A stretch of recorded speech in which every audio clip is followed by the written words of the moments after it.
At 11:30 a.m., I welcome you to Uganda First. My name is Frank Walisimbi. Patriotism is what we talk about here.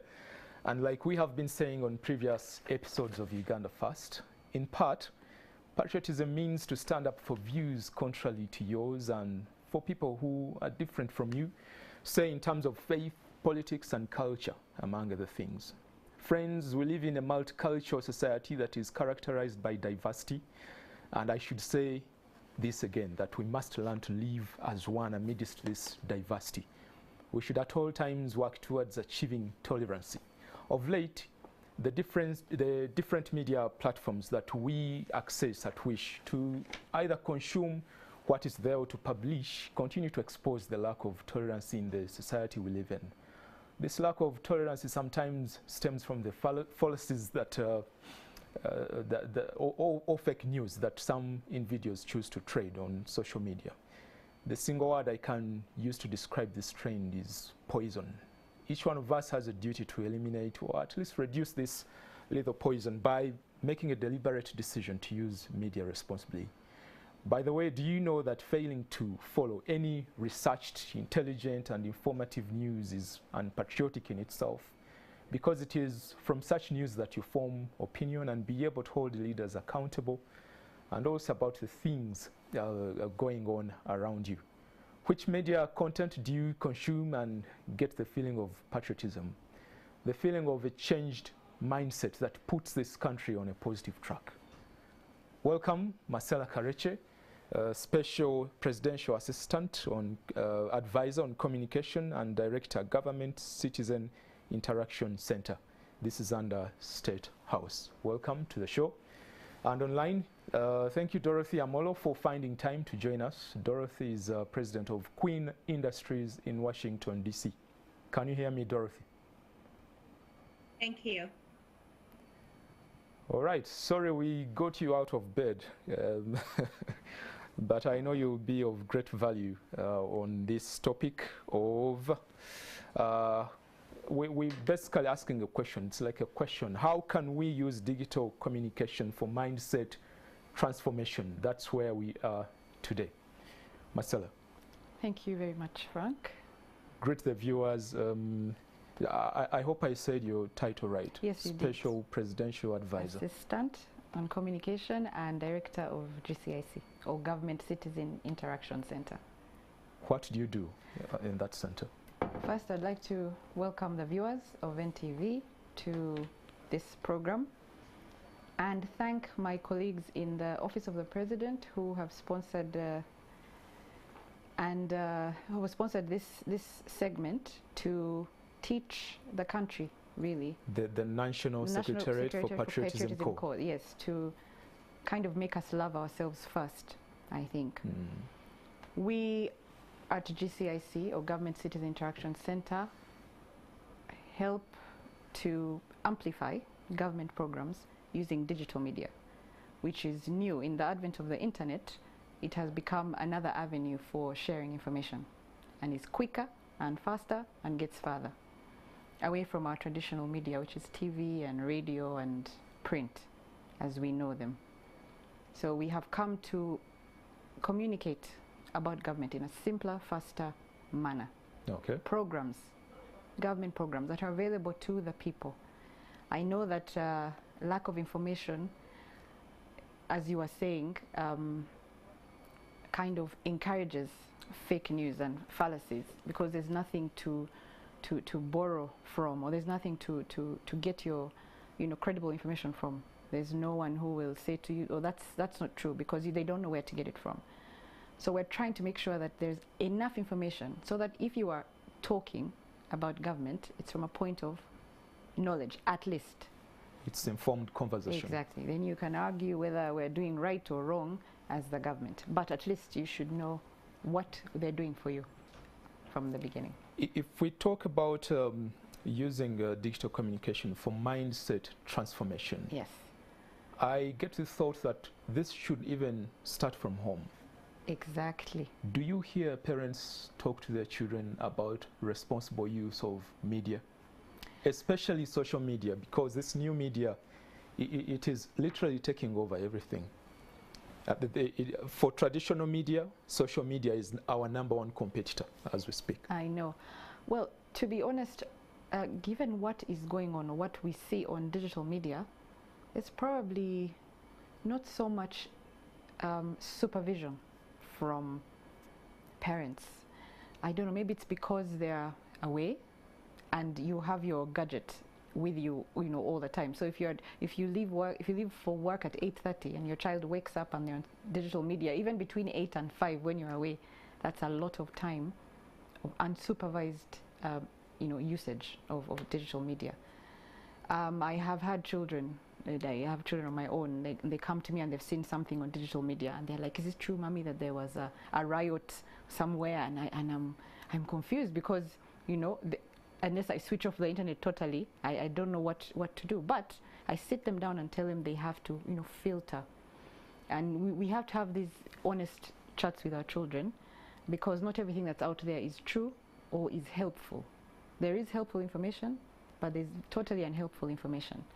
And as we were chatting before, we have seen that the rates of suicide, on this, from in this yes. demographic of the youth among young people, is one of the biggest causes is social media. So obviously, social or digital media, whatever you want to call it, is almost a necessary evil, but must be regulated. Regulation is the word. Dorothy, I am coming to you, if you can hear me. Your thought Yes. about digital communication. We're starting with the home as we know it. Talking to children about responsible use of digital media. Let's start from there. Okay, Frank, thank you so much for having me. I wouldn't even want to start jumping to use of social media directly, because before somebody goes to social media to put anything, to write anything, they are actually just writing their feelings. It has to start from somewhere. And this is a show about patriotism. I want to start by redefining what patriotism is. I know a lot of people define this as the love for one's country. But then we realize that patriotism is not just the love for one's country. It has to start with the love for oneself, which That's true. already entails self-esteem and pride and total acceptance of who we are, irrespective of our, social or economic status in the society. Now, when we define patriotism as the love for a country, we cannot actually promote that. It is a hard sell, because the love for a country could mean, lakes, rivers, and the rest of it. But there is a story behind everything. So to me, defining patriotism as the love for and the love for a country, that means that for us to promote the spirit of loving our country, we have to tell the story behind who we are and where we come from. Now, my only problem with social media, digital communication, is that people do not love themselves. People do not love their country because they think they have to be very rich. They have to have something to be able to love a country. But if we teach people to know that you accept yourself for who you are, and first of all, you be proud to be who you are. And therefore, we need to understand that social media is here to destroy. It is not 100% to help us in any way. It's social media, right? But we are using it the wrong way. We have our feelings, and everybody has their opinion. But it does not mean that every time somebody has an opinion, they have to go and put it out there in the public. The world expects us to tell them the bad stuff because we are defined by the bad stuff. But social media opens Uganda to the entire world. And how we play, how we let people know who we are is very, very crucial in this matter. And I know that we are going to talk more about patriotism and how to bring this home, because for me to be able to handle social media, we have to start from somewhere before even putting anything to the table, before even coming to Facebook. how have we handled ourselves? How do we it's not even about how we control the children to not touch the gadgets, because we cannot control that. But how do we let them know that it is their responsibility to be proud of who they are, to actually go out there and let people know that it is my country. I will protect it, and I will say all the good stuff I can say, and no one can stop it, because we have to stop apologizing to the world for being who we are. We have to start by being proud of us, irrespective of how other people think about us. Now, I have a lot to say about how people use social media for communication. But we are diverted, because right now the world has moved on from using social media just for communication and to making money using the social media. And we are still stuck in trying to use social media to spread, cheap gossip. But the world has moved to actually capitalizing, monetizing social media completely. It has become a multi-billion-dollar platform. Every social media platform you see is making billions of dollars every day. And if we realize the true meaning and the use of social media, and stop thinking of using it just to talk stuff and then using it to make money, social media is going to be the best platform for us to actually let the world know that we are not the people that they think we are. We are educated, we are talented, and we have it all. And we are ready to compete. But if we want to compete, we have to be ready to let the world know the good side of what we have, not the bad stuff. Everybody expects us to just tell them bad news. And for me, I designed my own way. Because when you meet someone out here, they're expecting you to tell them the bad stuff, how bad your country is, how bad your leader is. No, I surprise them, because it's not my business to keep telling you the bad stuff. I start telling them the good things that we have, because if you put yourself down, you're putting your country down. If you put your country down, you're putting yourself down. We are conjoined. Uganda is conjoined with Uganda. You cannot put one down and think you're putting the other up. So we will talk more about it. Dorothy, in your assessment, in your quick assessment, do you think Ugandans are on this path that you're talking about, or they've assigned themselves, to spread the bad stuff, as you call it? Okay, so what I know is that Ugandans are just not. It's kind of ignorance about how social media is supposed to be used. And there is a factor behind what I know with the case of Uganda. There are people who make money by trashing the name of Uganda. But then that is not everybody. But these people put in the wrong information, and they have put into the minds of young Ugandans that if you put enough bad information out there, maybe somebody is going to come help us, maybe take down the regime or do this. That is false information. And social media is not really supposed to be used for spreading bad information, because the world, what people don't realize is that the world is tired of doom. The world is tired of the message of doom. People want something positive. People want someone who is creative. And the moment we realize that social media should be used for creativity, go there and position yourself intelligently, creatively, and let the world know that we are here now. And we are ready to compete with the world. But competing with the world is not going to be by putting negative stuff about anybody. It's going to be about us, about how we present ourselves. So the moment Ugandans realize the real purpose of social media, and the moment they realize how they should position themselves, not just by putting negative stuff, it's intellectuality, it's intelligence, it's creativity. That is the competition at that space. I hear you, Dorothy. Marcella, back to you. That is exactly our challenge back here. Yes. Half the time, people are concentrating on, telling the rest of the world the wrongs that are going going on in Uganda. Yes. And you were witness to that. You can attest as many times. And I keep asking myself, what can we do about this? How can we change the mindset that, hey, look, when you pick up your gadget, say something good about this country. Try to, before you even start saying good about the country, about yourself, how do you portray yourself, using social media, and then from yourself to country. And I keep wondering, how can we do this? How can we change the mindset, Marcella? First of all, I think Dorothy has nailed it, so to speak. I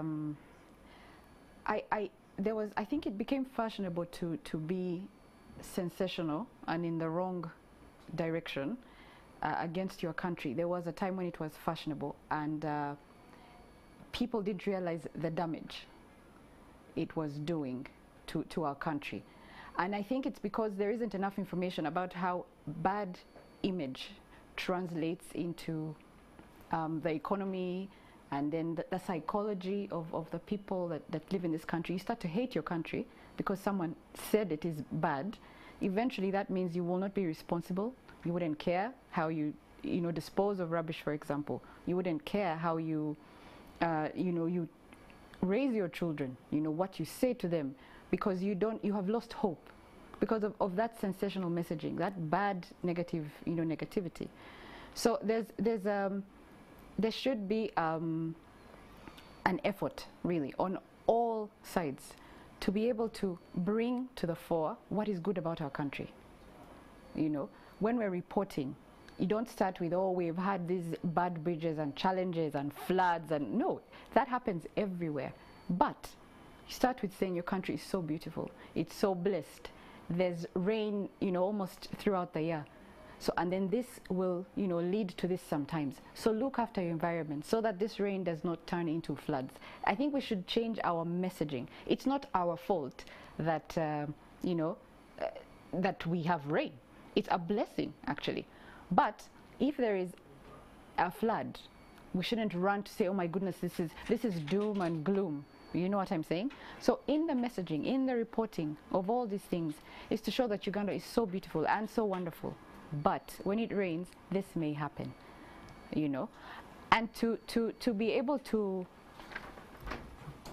patriotism, as she was saying, is to love your country at all costs, whether you are whatever tribe or religion you belong to, and that love has to come with a responsibility towards your country.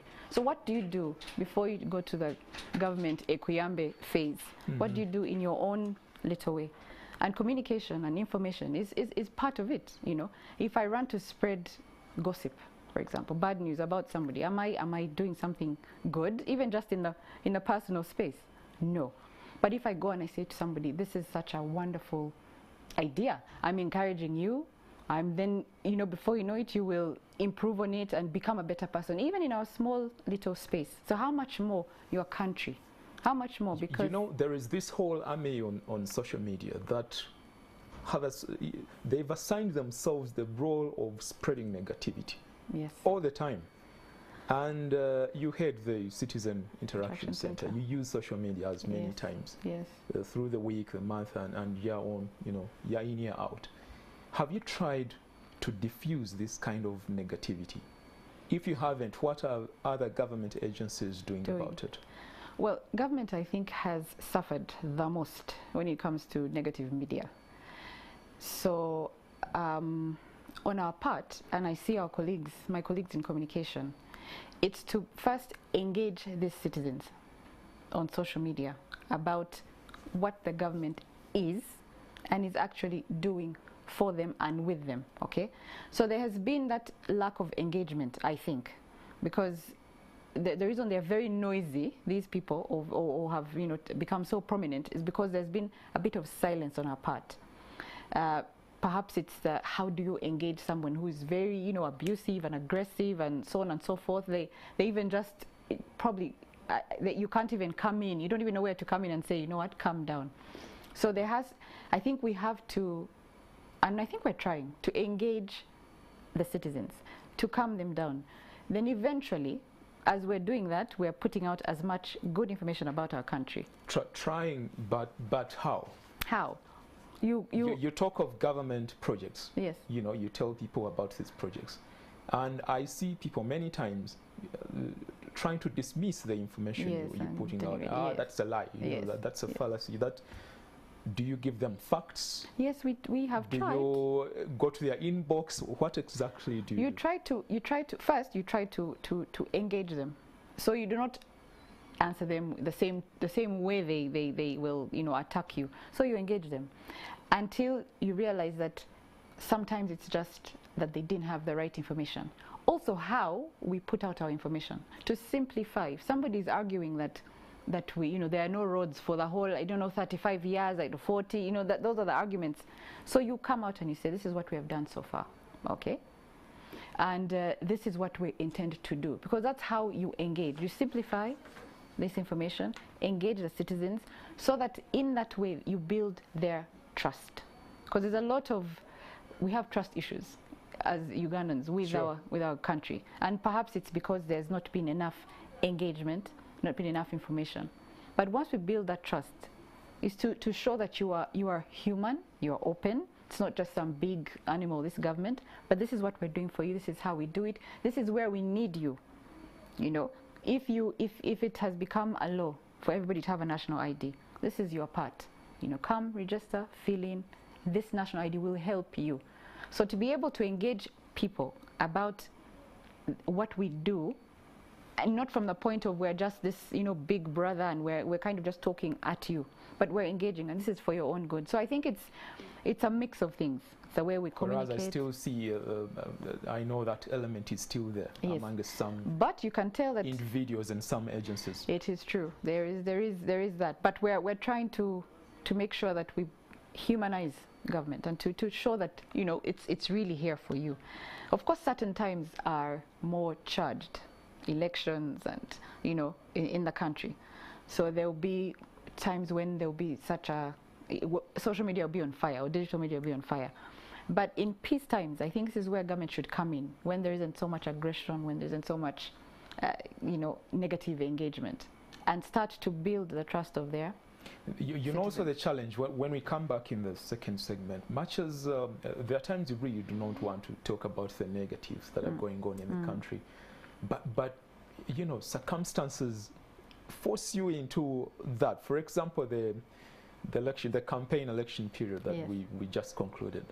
You saw the tension. I did. You saw the violence. I did. And I think in the next part, let's deliberate. How do you communicate, even in such a time of crisis, of the violence and whatever mess? Absolutely.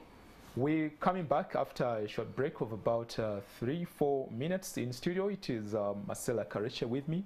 And online, we have Dorothy Amolo. She is in Washington, D.C. Today, we're looking at how we can use digital communication for mindset transformation. I have Marcella Kareche. She's the director of Government Citizen Interaction Center. And Dorothy Amolo, the president of Queen Industries in Washington, D.C. Every Thursday we go out and ask people, every week, we ask people about their thoughts, generally about Uganda, what they appreciate about this country, what they think should change, and some actually go on to hold leaders accountable on different things. So let's take a video and see some of these people we spoke to yesterday. Yes, there are lots of messages out there, especially if you're into politics. You'll read a lot and you'll see a lot of Uganda is being shed in a bad light, which is not good for the image of this country. But again, I think they hold water. Some of those things are true, because you can't close your eyes to the fact. If people are happy, ideally, ordinarily, they are going to be happy to give good reviews about the country. There are lots of opportunities in Uganda. You're able to do business. I see a lot of potential for young businesses that are growing in this country.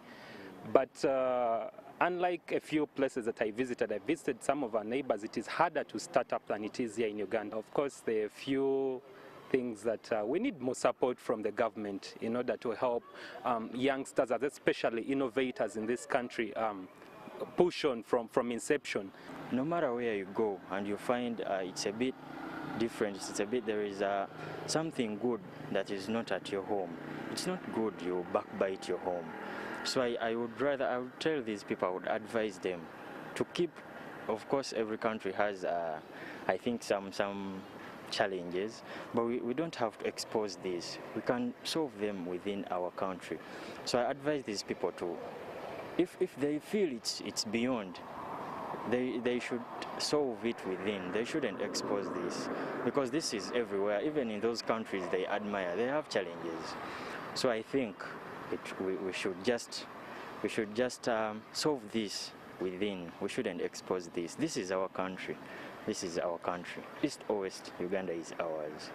What makes me feel proud of Uganda is first of all, the freedom of movement. Then secondly, what I love about Uganda, the weather. I love Ugandan weather. The food. The best way to use our internet, you can maybe post features concerning our country. Let's say the beautiful features we have, the rivers, the lakes, the mountains. Because when you post certain things like this, it is going to help to sell our country outside, and we shall be investing more in our tourism. If we post developmental issues, let's say you can post your business. For my case, you can post your business. So through this kind of posting, you can get customers, and it will help you eventually. At the end of the day, you sell your business, you get customers. One thing I love about Uganda is the environment. It is so wonderful. For example, the natural resources, the lakes, the rivers, the forests, mountains, Elgon Mountain, Renzoni Mountain. They are so wonderful. The Chitagata hot spring, so great. The major thing making our country bad is corruption. Every man for himself, and as if to survive for the fittest. Since it's a free environment, one has to move wherever he or she feels like. All right, those are some of the people we spoke to yesterday about, we sought out their thoughts about this country, Uganda. How can we use digital communication? You hear them talking about, corruption. Others appreciate that indeed we must talk well about our country, because social media, you might be in Rakai, in Bushenyi, I don't know, Moroto, wherever, and you think you're in your bedroom, but I can tell you whatever you put on Facebook, Twitter, Instagram, whichever app you're using, it goes out to the world immediately after you post. And it can have an impact, positive or negative, on this country. Somebody talked about corruption. Marcella and Dorothy, you can hear me, I know. And I'm wondering how... Yeah, I'm waiting. Yes, how can we discuss our shortfalls, our weaknesses, without doing damage? Marcella, you okay. Could start. Okay. Dorothy, in about 3 minutes, I'll get to you. All right. First of all, I commend you for going out to get these views, because it shows that Ugandans appreciate and want to appreciate their country, but have some, reservations on certain things. Corruption is really a moral issue. Okay, we'll start there. It's a moral issue, and if you are not morally firm, and our morals are informed by so many things, your faith, your upbringing, your nurture, your nature, you will have a problem. So we're like 17 million, okay, adults. So imagine if you were to police each of those people. I don't think you do it successfully. So what I would encourage is that when we are discussing our responsibility as, for example, a government which offers services to the people, we must bring out the element of the responsibility of these citizens to their country, to show that it's a it's a partnership, you know. It's a partnership. But they need to do certain things. We need to do other certain things. Corruption in the government is not, government people don't fall from the sky. They come from homes. They come from, you know, villages, our villages. So if you have a village leader and his lifestyle is very opulent and you are singing praises to him without questioning where his, you know, where his money maybe is coming from, you are encouraging him in a way, okay? So you're not holding him accountable at that level. So before you jump to the head of state, he's coming to donate to our church. Exactly. So before the head of state question, suffers. hey, where did you get all that money from? Exactly. The head of state suffers because he's I've heard him decrying the he's on the ballot paper across the country. So it's one of those. He seems like the only leader. But the government is big, and you have leaders at different levels who you should hold accountable. We should be held accountable at, you know, in our offices. But if you are encouraging my opulent lifestyle and you are not, before you go to social media to shout about it, you go to the village church and look at me and I'm shining and you know that this is just an LC3, for example. So if we don't start at home before we go to broadcast these things, we will have a bit of a problem. I also believe that generally the people in charge of social protection in government and outside government, anyone who has a platform, a church leader and so on and so forth, we need to go back and start to message around morality, you know, without even putting in the politics of it. Because if you're a little petty thief at home, if by some chance you get into government, you're going to loot. There's no way. I mean, unless by some chance that, you know, you found there was a miracle along the way, you take that attitude because maybe nobody punished you or nobody counseled you about it. I want us to look at corruption from the point of view of our society as us, what we should do at home and from home. Yes, I hear you. At home, you know, in the community, but this is conversation that migrates to social media. Exactly. You see our news, our dailies, nearly every day there is a story about somebody somewhere who stole something from government. Yes. You know, and I am thinking, how can we take this conversation on social media without doing damage to ourselves? Dorothy, maybe I can hear from you.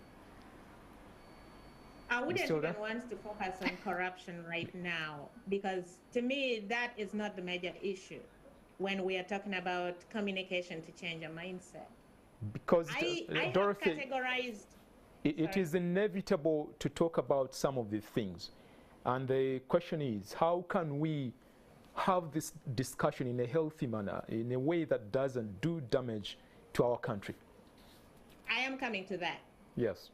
So I want to first of all give you, I have categorized patriotism into 5. And this is, we have to overcome by understanding exactly how we can be patriotic, but making it applicable in every situation. For example, there is something called customized patriotism, using our personal experiences to actually promote our country. And if I want to use a personal experience to promote a country, for example, people talk about River Nile being the longest river in the world, which is great, right? But how about we add some personal touch to it? You know, like, for example, I come from this small town called Kamdini Town, right? But Kamdini Town is just 4 miles away from River Nile. And apart from just being 4 miles away from River Nile, it is actually, we have this amazing almost 600 megawatts of hydroelectric waterfalls, right? And so if I want to bring that home, you know what? If you sleep in Kamdini just for one night, it is located near River Nile, but there is that feeling. One has to sleep in Kamdini to experience that at dawn when the river is roaring. There is that sound that River Nile brings that can only be experienced when you sleep at Kamdini. And it happens at dawn when the River Nile says, I come in peace, but you know what? This is my territory and the world is quiet.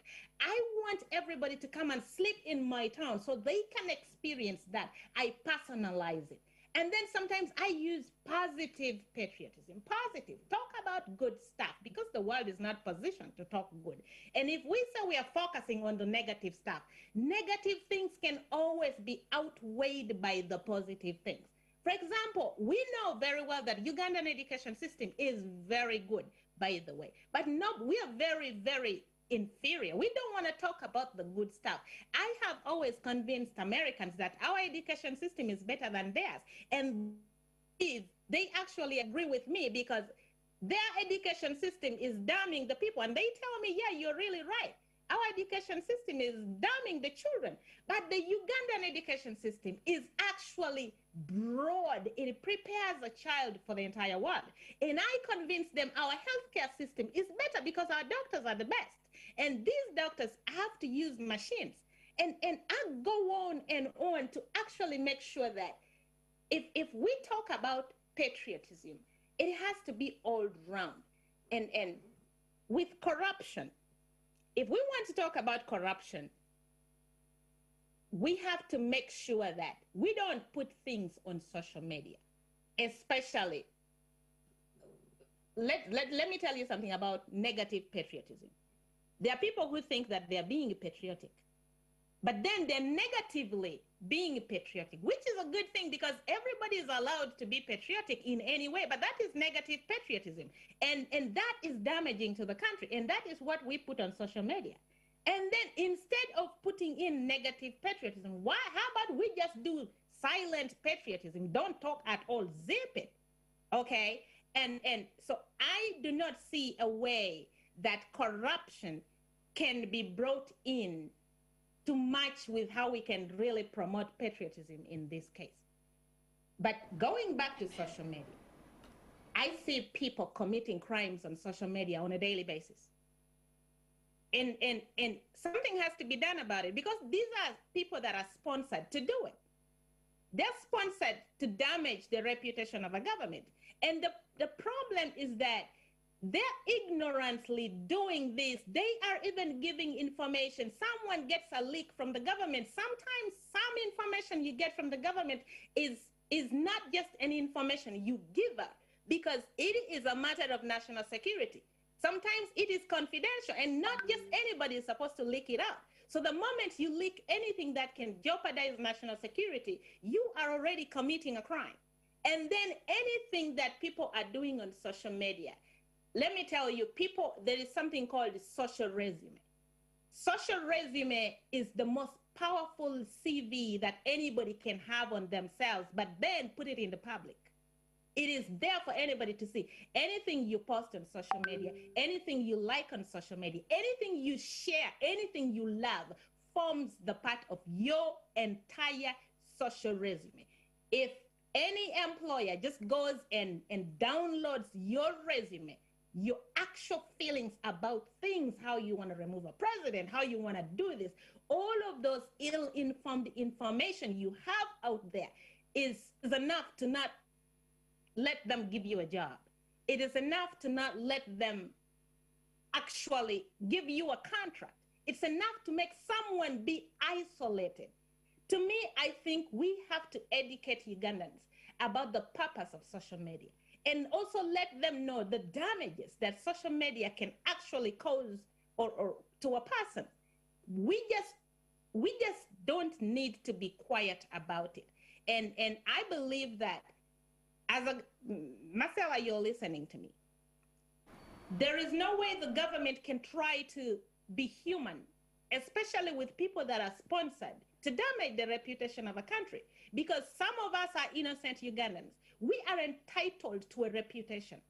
If we are entitled to a reputation, we cannot allow people that are paid to actually damage the reputation of our country. Remember, you cannot disintegrate Uganda from a Ugandan. When you're out here, even when you become a citizen, people will still ask you, where are you from?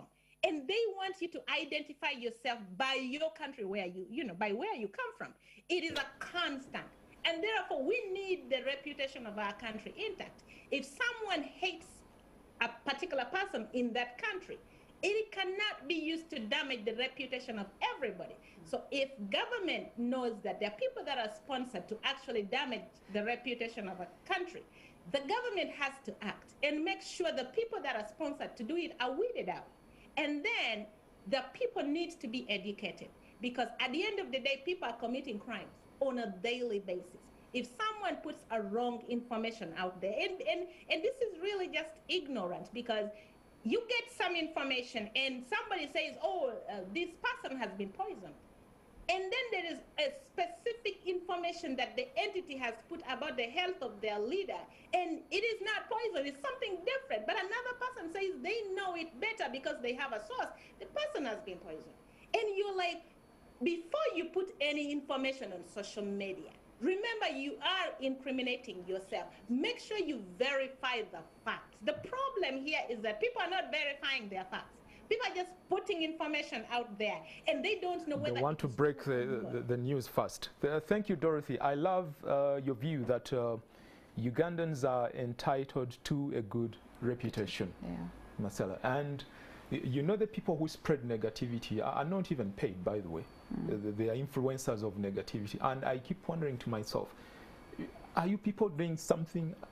Either get influencers, pay them if that means good for this country. Pay them and they do the job. They make the noise about the good in this country. I suppose, just like Dorothy was saying, if something is a crime, like this whole misuse of data, for example, or information, because information has become weaponized, we need to bring out the fact that people should be held accountable. The way a thief or a murderer or whatever is held accountable, taken through the due court processes and so on and so forth, and arrested, I think as government we need to bring out the fact that you cannot, you know, just post anything for the sake of false news, fake news. We see information about, you know, people's health. This is personal information. I think we need to come up with a mechanism of, one, instilling in us that you need to be accountable for what you say, okay, and show its effects on society generally. But we need to perhaps go the route of punishing, you know, these people without infringing on rights, because rights somehow have superseded responsibility. You spread fake news, generally you are responsible for that. Exactly. So just the way you'd want a thief or somebody who has caused an accident, someone who a pedophile, to be held accountable, someone who has spread fake news, for example, the president's death, this actually caused quite a bit of anxiety in the population, and probably that's what they were going for, but it's wrong. So as much as we were not going to sentence you to life imprisonment for that, but there has to be a level of punishment. Deterrent punishment. Exactly, to deter people who are going to go on social media and misuse it. Legislation. Yes. So what I'm worried about is where our society wants to be pushed, where there are only rights and no responsibilities. So I want to implore again, when I talk about people who are into social protection, people who have you know, political leaders, people who have platforms, church leaders, there has to be a deliberate conversation to take back our society to one, loving ourselves, like Dorothy was saying, and then loving your country. And one of the people you interviewed, I think the student from YMCA, was saying that even if you go away from your home and find that someone else is cooking is better than your mother's cooking, you don't go and denigrate your mother's cooking. And it's also really just a thing of